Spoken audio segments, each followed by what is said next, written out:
অন্ধকার রহস্য। আপনারা যারা এখন শুনছেন তাদের সকলকে স্বাগতম অন্ধকার রহস্য চ্যানেলে। আজকের পর্বে আমরা 3টি ভয়ঙ্কর রহস্যময় এবং অলৌকিক ঘটনা শোনাব, যেগুলো সরাসরি আমাদের দর্শকদের পাঠানো বাস্তব অভিজ্ঞতার উপর ভিত্তি করে তৈরি। প্রথম ঘটনাটি পাঠিয়েছেন মোহাম্মদ রাকিবুল ইসলাম। রাতের ট্রেন। প্রিয় অন্ধকার রহস্য টিম, আমার নাম রাকিবুল। আমি ময়মনসিংহে থাকি। অনেক দিন ধরে এই ঘটনাটা বুকের মধ্যে চেপে রেখেছিলাম। কাউকে বলতে পারিনি, কেউ বিশ্বাস করতো না বলে। কিন্তু আপনাদের চ্যানেলে দেখার পর মনে সাহস পেলাম। আজ সব বলবো। ঘটনাটা 2019 সালের নভেম্বর মাসে। আমি তখন ঢাকায় একটা বেসরকারি কোম্পানিতে চাকরি করতাম। অফিসের কাজে প্রায় ময়মনসিংহ ঢাকা যাতায়াত করতাম। সেই রাতে অফিস থেকে বের হতে অনেক দেরি হয়ে গিয়েছিল। তখন প্রায় 10টা বাজে রাত। আমি কমলাপুর স্টেশনে পৌঁছলাম ময়মনসিংহের শেষ ট্রেন ধরতে। ট্রেন তখন প্ল্যাটফর্মে দাঁড়িয়ে। বগিতে উঠে দেখি মোটামুটি পাকা। রাতের ট্রেনে যাত্রী এমনিতেই কম থাকে। আমি জানালার ধারে একটা সিটে বসলাম। ব্যাগ থেকে মোবাইল ফোনটা বের করলাম। হেডফোন কানে লাগালাম। আস্তে আস্তে গান শুনতে শুনতে তন্দ্রায় চলে গেলাম। ট্রেন চলছে ধীর গতিতে। ঢাকার আলোগুলো ধীরে ধীরে পেছনে সরে যেতে লাগলো। গাজীপুর পেরিয়ে গেল। চারদিকে অন্ধকার হয়ে গেল। শুধু মাঝে মাঝে ছোট ছোট স্টেশনগুলোর আলো ঝলমল করে উঠত। তারপর আবার অন্ধকার হয়ে যেত। রাত প্রায় 12টার দিকে আমার চোখ লেগে আসছিল। তন্দ্রায় চলে যাচ্ছিলাম বারবার। হঠাৎ মনে হলো কেউ আমার পাশের সিটে এসে বসলো। আমি চোখ খুলে তাকালাম তার দিকে। দেখলাম একজন বৃদ্ধ মানুষ, সাদা পাঞ্জাবি পরা, মাথায় সাদা টুপি। চেহারাটা কেমন যেন ফ্যাকাশে হয়ে আছে, চোখের নিচে কালো দাগ। কিন্তু তখন রাতের ট্রেনে একটু ঘুম ঘুম ভাব থাকায় বেশি ভাবলাম না। বৃদ্ধ লোকটি হঠাৎ বলল, বাবা, তুমি কি ময়মনসিংহ যাচ্ছ? আমি বললাম, জি চাচা। সাথে মাথাও নাড়লাম। চাচা বলল, আমিও যাচ্ছি। অনেক দিন পর বাড়ি যাচ্ছি। লোকটার গলার স্তর কেমন যেন অদ্ভুত, একটু ভারী, একটু পাকা, যেন দূর থেকে আসছে, অনেক দূর থেকে। আমি কানের হেডফোনটা খুলে পকেটে রাখলাম। বললাম, চাচা, আপনার বাড়ি কোথায়? চাচা বলল, ত্রিশাল। তুমি চেনো? কবি নজরুলের এলাকায় আমার বাড়ি। তখন আমি বললাম, জি চাচা, আমি চিনি। কবি নজরুলের এলাকা আমি চিনি। সেটা আমার বাড়ির কাছেই, ভালুকায়। লোকটা আমার দিকে তাকিয়ে একটু হাসলো। সেই হাসিটা আমি আজ মনে পড়লেও শরীরের রোম দাঁড়িয়ে যায়। চোখ দুটো একদম নির্জীব, যেন কাচের তৈরি। তুমি কি জানো? বৃদ্ধ বলল, এই ট্রেনে একটা বগি আছে যেটায় জীবিত মানুষ যায় না। আমি ভাবলাম লোকটা হয়তো মজা করলো। বললাম, না চাচা, কোন বগি? বৃদ্ধ চুপ করে রইল। জানালার বাইরে তাকালো। তারপর ফিস করে বলল, এই বগি। আমার বুকটা দক করে উঠল তখন। কিন্তু সাথে সাথে নিজেকে সামলালাম। ভাবলাম হয়তো পাগল মানুষ হবে, অথবা আমাকে ভয় দেখাতে চাচ্ছে, না ছিনতাইকারী। দুটানায় পড়ে গেলাম। আমি একটু আবার হাসার চেষ্টাও করলাম।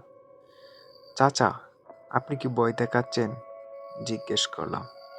বৃদ্ধ এবার সরাসরি আমার চোখের দিকে তাকালো। সেই মুহূর্তে ট্রেনের ভেতরে আলো একবার মিট মিট করে জ্বলে উঠল। আলো আবার জ্বলল যখন দেখি বৃদ্ধের পাশের জায়গাটা খালি। লোকটা নেই। আমি আতঙ্কে সিট থেকে উঠে দাঁড়ালাম। এদিক ওদিক তাকালাম। বগির সামনে পেছনে কোথাও কেউ নেই, শুধু দুই একজন ঘুমন্ত যাত্রী। বৃদ্ধ লোকটা যেন বাতাসে মিলিয়ে গেল। জানি না গল্পটা কেমন লাগছে, কমেন্ট বক্সে লিখে জানান বন্ধুরা। তারপর আমি কাঁপতে কাঁপতে বসে রইলাম। মিনিট 10 পরে টিসি আসলো টিকিট চেক করতে। আমি তাকে বললাম সেই বৃদ্ধ লোকের কথা। টিসি মানুষটা আমার কথা শুনে একটু চুপ করে রইল। তারপর বলল, কি রঙের পাঞ্জাবি বলতে পারবেন? আমি বললাম, সাদা। সাদা পাঞ্জাবি, সাদা টুপি। টিসি একটা দীর্ঘ শ্বাস ফেলল, বলল, ভাই, এই রুটে এরকম অনেক রিপোর্ট আছে। ত্রিশাল স্টেশনের কাছে 2015 সালে একটা দুর্ঘটনা হয়েছিল। একজন বৃদ্ধ যাত্রী পড়ে গিয়ে মারা যায়। তারপর থেকে মাঝে মাঝে কেউ তাকে দেখতে পায়, সাদা পাঞ্জাবি, সাদা টুপি। আমার শরীরের রক্ত ঠান্ডা হয়ে গেল। ট্রেন যখন ত্রিশাল স্টেশনে থামলো, আমি জানালা দিয়ে প্ল্যাটফর্মের দিকে তাকালাম। প্ল্যাটফর্মে খুব কম আলো, কিন্তু সেই আবছা আলোয় আমি স্পষ্ট দেখলাম একটা সাদা পাঞ্জাবি পরা বৃদ্ধ দাঁড়িয়ে আছে প্ল্যাটফর্মের একদম শেষ মাথায়। আমার দিকে তাকিয়ে হাসছে, মিটি মিটি হাসছে, কিন্তু চোখ হাসছে না। ট্রেন ছেড়ে দিল। আমি সারা রাত ঘুমাতে পারিনি। আমি সারাটি রাত একদম একটা মিনিটের জন্য ঘুমাতে পারিনি সেদিন। আজও ট্রেনে উঠলে আমি সেই বগিতে উঠি না। জানি এটা হয়তো ঠিক কোন বগি সেটা আমি নিশ্চিত না, কিন্তু মনে হয় সেই বৃদ্ধ এখনো অপেক্ষা করছে প্রতি রাতে ত্রিশাল স্টেশনে। বিশ্বাস করুন বা না করুন, এটা আমার নিজের চোখে দেখা সত্যি ঘটনা। মোহাম্মদ রাকিবুল ইসলাম, বালুকা, ময়মনসিংহ।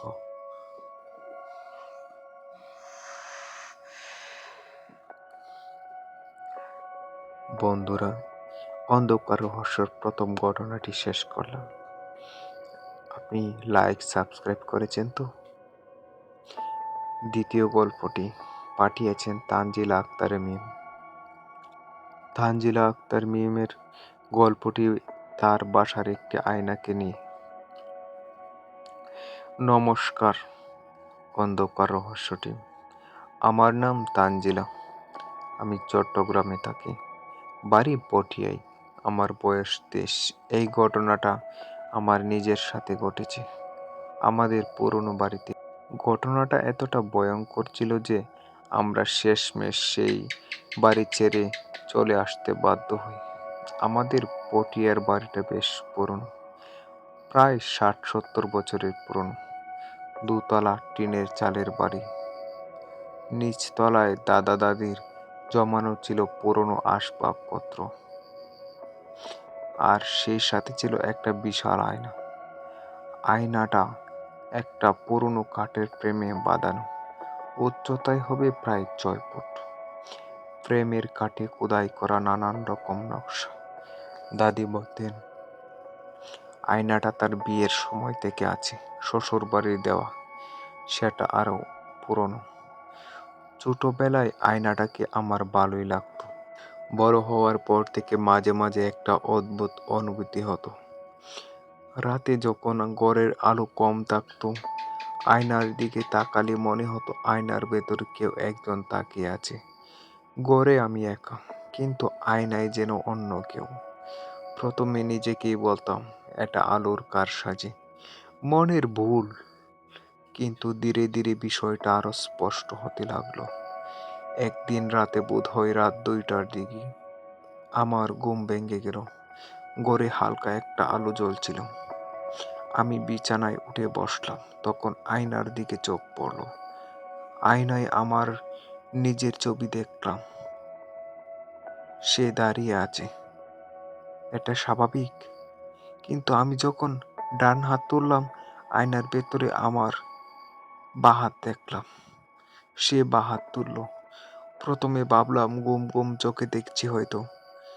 আমি আবার ডান হাত নামালাম। আয়নায় প্রতিবিম্ব হলো। আমি হাত নামালাম, কিন্তু একটু দেরিতে। যেন আমাকে দেখে সে নকল করছে। আমার শ্বাস বন্ধ হয়ে গেল। আমি উঠে দাঁড়ালাম। পিঠ সামান্য বাঁকা, মাথাটা একটু কাত। আমি মুখ খুললাম। আয়নার আমি মুখ খুলল না, শুধু তাকিয়ে রইল। সেই মুহূর্তে ঘরের আলোটা নিভে গেল। অন্ধকারে আমি চিৎকার করে উঠলাম। আলো জ্বলল। মা দৌড়ে এলেন ঘরে। আমি কাঁদতে কাঁদতে বললাম সব। মা রাতে ঘুমাতে পারলেন না। পরদিন সকালে একজন বয়স্ক হুজুরকে ডাকা হলো। সে আমার মসজিদের ইমাম। হুজুর বাড়িতে আসলেন। হুজুর আয়নাটা দেখে বললেন, এই আয়নায় কিছু একটা আছে। এটা অনেক পুরনো, হয়তো কোনো আয়না, আমলকৃত বস্তু, অথবা এর মধ্যে কেউ আটকা পড়ে আছে। হুজুর কিছু আমল পড়লেন, বললেন আয়নাটা ভেঙে ফেলতে। কিন্তু দাদি রাজি হলেন না। বললেন, এটা আমার বিয়ের স্মৃতি, এটা ভাঙা যাবে না। কিছুদিন পর আবার ঘটনা ঘটল। এবার আবার আরো ভয়ঙ্কর ঘটনা। রাতে আমি পড়ছিলাম। আয়নার দিকে হঠাৎ দৃষ্টি পড়ল। দেখলাম আয়নার মধ্যে আমার ছবি, প্রতিবিম্ব। কিন্তু সে পড়ছে না, সে দাঁড়িয়ে আছে আমার দিকে তাকিয়ে। আয়নার কাঁচটা ভেতর থেকে বুদবুদের মতো ফুলে উঠল। আমি বই খাতা পেলে দৌড়ে ঘর থেকে বের হলাম। আর ঘরে ঢুকিনি সেই রাতে। পরের সপ্তাহে আমরা সেই বাড়ি ছেড়ে দিলাম। আয়নাটা সেখানেই রেখে গেলাম। আমার দাদি অনেক কাঁদলেন, কিন্তু আসার সময় মা বলে তার একটা শাড়ি সেই ঘরে ফেলে এসেছিলেন। পরদিন সকালে মা দরজা খুলে শাড়ি আনতে গেলেন। ফিরে এসে মা কার সাথে কোনো কথা বললেন না, শুধু বললেন, আর কখনো এই ঘরে যাব না, আমি আর কখনো এই ঘরে যাব না। মা কি দেখেছিলেন আজও বলেননি। আয়নাটা এখনো সেই বাড়িতে আছে। নতুন কোনো ভাড়াটে সেই বাড়িতে যায় না। পাড়ার লোকেরা বলে রাতে সেই বন্ধ বাড়ির ভেতর থেকে মাঝে মাঝে আলো দেখা যায়। ঘটনাটি পাঠিয়েছেন পটিয়া, চট্টগ্রাম থেকে তানজিলা আক্তার মিম। তৃতীয় ঘটনাটি পাঠিয়েছেন মোহাম্মদ আরিফুল ইসলাম শান্ত। শেষ রাতের পণ। প্রিয় অন্ধকার রহস্য টিম, আমি আরিফুল, রাজশাহী বিশ্ববিদ্যালয়ের প্রাক্তন ছাত্র। এখন ঢাকায় একটি আইটি কোম্পানিতে কাজ করি। এই ঘটনাটি ঘটেছিল আমার বিশ্ববিদ্যালয় জীবনে 2016 সালে। এই কথা বলতে গেলে আমাকে প্রথমে বলতে হবে আমার বন্ধু জাহিদের কথা। জাহিদ আমার সবচেয়ে ঘনিষ্ঠ বন্ধু ছিল বিশ্ববিদ্যালয়ে। একই হলে থাকতাম, একই বিভাগে পড়তাম, রাত জেগে পড়তাম, ক্যান্টিনে একসাথে খেতাম, ছুটিতে একসাথে বাড়ি যেতাম। জাহিদ ছিল উজ্জ্বল প্রাণবন্ত একটা ছেলে। সব সময় হাসি খুশি থাকতো সে। 2016 সালের মার্চ মাসে জাহিদ হঠাৎ অসুস্থ হয়ে পড়ল। হাসপাতালে ভর্তি করা হলো। পরীক্ষা নিরীক্ষায় ধরা পড়ল জাহিদের ব্লাড ক্যান্সার, উন্নত স্টেজ। আমরা সবাই মিলে জাহিদের পাশে দাঁড়ালাম, কিন্তু কিছু করার ছিল না। 6 মাসের মাথায় সেই বছরের সেপ্টেম্বরে জাহিদ মারা গেল। জাহিদের মৃত্যুর পর আমি ভেঙে পড়লাম। পড়াশোনায় মন দিতে পারছিলাম না। হলের ঘরে একা একা বসে থাকতাম। ফোনের কন্টাক্ট লিস্টে জাহিদের নাম্বারটা ডিলিট করতে পারিনি। কোনো একটা কারণে মনে হতো ডিলিট করলে যেন তাকেই সত্যি হারিয়ে ফেলবো। জাহিদের মৃত্যুর প্রায় 1 মাস পর একদিন রাতে আমার ঘুম ভাঙল হঠাৎ করেই, কোনো কারণ ছাড়া। ফোনের স্ক্রিনে তাকিয়ে দেখলাম রাত 3টা বাজে। তখনই ফোনটা বেজে উঠল। স্ক্রিনে কলারের নাম দেখে আমার মনে হলো পৃথিবী থমকে গেছে। স্ক্রিনে লেখা জাহিদ ভাই। আমার হাত পা কাঁপতে লাগলো। আমি কাঁপতে কাঁপতে ফোনটা হাতে নিলাম। ভাবলাম কেউ হয়তো জাহিদের ফোন ব্যবহার করে। পরিবারের কেউ, হয়তো হয়তো তার ছোট ভাই। কিন্তু রিসিভ করতে পারলাম না। কেন পারলাম না জানি না। হাত যেন আমার হাত যেন জমে গেছে। ফোন বন্ধ হয়ে গেল। মিনিট দুয়েক পর আবার রিং হলো। রিসিভ করলাম। হ্যালো? ওপাশে কোনো শব্দ নেই, শুধু একটা শু শু শব্দ, যেন দূর থেকে বাতাস আসছে। হ্যালো, কে বলছেন? আমার গলা কাঁপছে। তারপর শুনলাম একটা কণ্ঠস্বর, হালকা দূর থেকে আসা, কিন্তু চেনা। কণ্ঠটা খুব চেনা। আরিফ, আরিফ। সেই কণ্ঠ, জাহিদের। আমি চিনতে পারলাম। আমার মুখ দিয়ে কোনো শব্দ বের হলো না। আরিফ, আমি ভালো আছি, তুই কান্নাকাটি করিস না। আমি পুপিয়ে উঠলাম। বললাম, জাহিদ তুই কোথায়? ও পাশ থেকে একটু থামা। তারপর, এখানে শান্তি আছে, কিন্তু সাবধানে থাকিস। কি সাবধান? কি হবে? কলটা কেটে গেল। আমি সারা রাত জেগে রইলাম। পরদিন সকালে জাহিদের মাকে ফোন করলাম। জিজ্ঞেস করলাম জাহিদের ফোনটা কার কাছে। জাহিদের মা বললেন, ফোনটা ফোনটা তো আমরা কবরে দিয়ে দিয়েছি। জাহিদ বেঁচে থাকতে বলেছিল সাথে রাখতে। আমার পায়ের নিচ থেকে মাটি সরে গেল। পরে আমি সেই নম্বরে আবার কল করেছিলাম। এই নাম্বারটি ব্যবহারে নেই। এই কথা বলে কেটে গেল।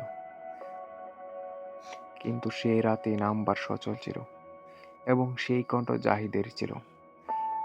এটা আমি বুকে হাত দিয়ে বলতে পারি। জাহিদ মারা যাওয়ার 3 মাস পর আমি একটা ছোট মোটর বাইক দুর্ঘটনায় পড়েছিলাম। সামান্য চোট পেয়েছিলাম। সেদিন থেকে আমি বিশ্বাস করি জাহিদ সেই রাতে আমাকে সতর্ক করতেই কল করেছিল। বন্ধু, যেখানে আছিস ভালো থাকিস। আরিফুল ইসলাম, শান্ত, রাজশাহী। অন্ধকার রহস্য। প্রিয় দর্শক, আজকের 3টি গল্প এখানেই শেষ হলো। রাকিবুলের সেই রাতের ট্রেনের বৃদ্ধ যাত্রী, তানজিলার সেই রহস্যময় আয়না, আর আরিফুল ইসলামের মৃত বন্ধুর ফোন। এই 3টি ঘটনার মধ্যে কতটুকু সত্য, কতটুকু অলৌকিক, সেটা আপনারা বিচার করুন, কমেন্ট বক্সে বলুন। তবে একটা কথা মনে রাখবেন, পৃথিবীতে এমন অনেক কিছু আছে যা বিজ্ঞান এখনো ব্যাখ্যা করতে পারেনি, আর মানুষের অভিজ্ঞতা মিথ্যা হয় না। আপনারা জীবনেও কি এরকম কোনো রহস্যময় ঘটনা ঘটেছে? তাহলে আমাদের ইমেইল করুন। আপনার গল্প আমার এই চ্যানেলে নিয়ে আসব।